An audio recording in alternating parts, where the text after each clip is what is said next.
रस्ते सिमेंट काँक्रिटीकरण प्रकल्पांतर्गत एकूण 1385 रस्ते आणि त्याची कामं हाती घेण्यात आली। या सगळ्या रस्त्यावरती पेवमेंट क्वालिटी काँक्रीट रस्ते पूर्ण झालेले आहेत।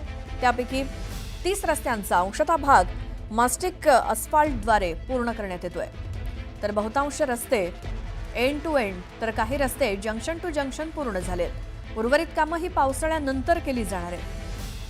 रस्त्यांच्या काँक्रिटीकरणाला खरं तर 31 मे पर्यंतची डेडलाईन होती, मात्र अजूनही काही पूर्ण झालेली नाहीत कामं।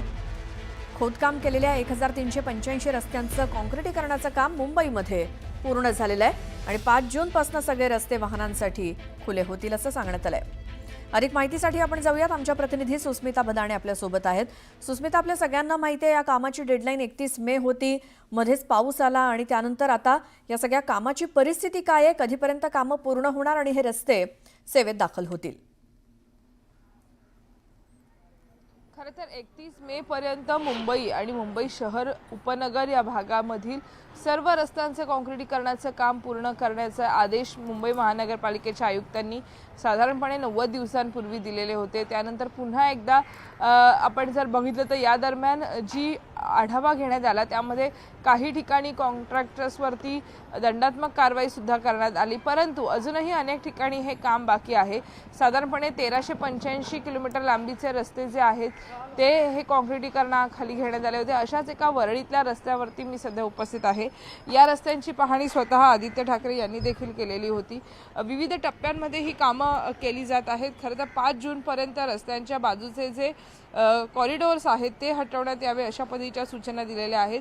विविध परिमंडळांमध्ये या रस्त्यांची कामं करण्यात येत आहेत, ज्यामध्ये मुख्य रस्ते, जंक्शन रस्ते, सिग्नल टू सिग्नल अशा अनेक पद्धतीने या रस्त्यांचं काँक्रिटीकरण केलं जाते। आता आपण ज्या रस्त्यावरती उभे आहोत त्या रस्त्याचा अर्धा भाग हा पेवर ब्लॉकचा आहे, अर्धा भाग हा डांबराचा आहे।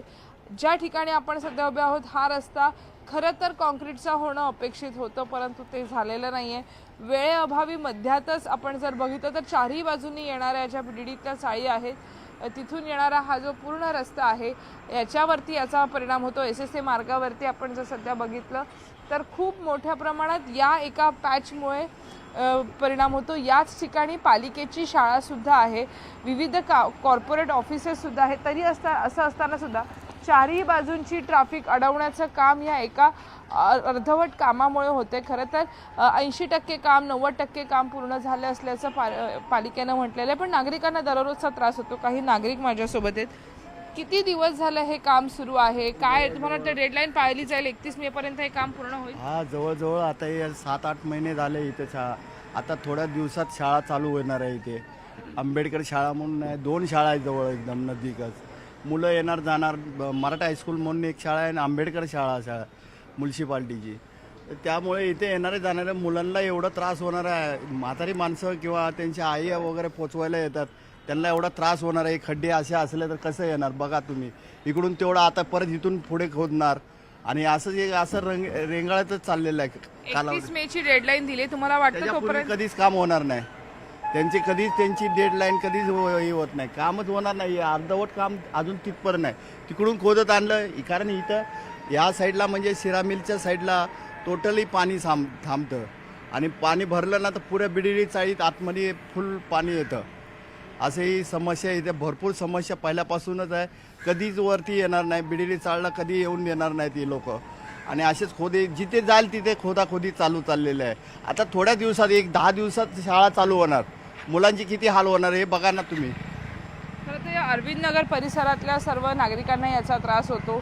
चारही बाजूंनी अशा पद्धतीनं रस्ता हा अडवला जातोय त्या एका पॅचमुळे, आणि ह्या पॅच करण्यासाठी आता 31 मे पर्यंतची डेडलाईन आहे।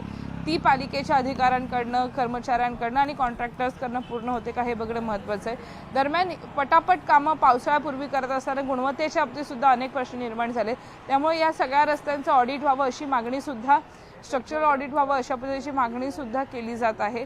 त्यामुळं एकीकडे डेडलाईनचा ससेमिरा असताना, कारवाईचा ससेमिरा असताना मुंबईकरांचे हाल मात्र कायम असल्याचं आपल्याला पाहायला मिळत आहे। सुस्मिता, या सगळ्या माहितीसाठी धन्यवाद।